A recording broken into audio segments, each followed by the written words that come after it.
ત્રીજું બાળક પેદા કરો, છોકરો થશે તો ગાય, છોકરી થશે તો 50,000 આપે. ટીડીપી સાંસદની વિચિત્ર જાહેરાત.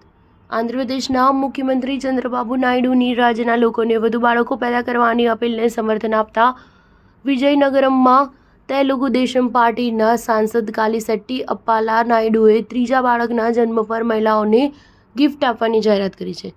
કાલિશેટ્ટીની આ વિચિત્ર જાહેરાત ચર્ચાનો વિષય બની છે. તેમણે મહિલાઓને ત્રીજું બાળક પેદા કરવા પર રૂપિયા અને ગાયની ભેટ આપવાનું વચન આપ્યું છે. આ ભેટ પોતાના પગારમાંથી જ આપશે.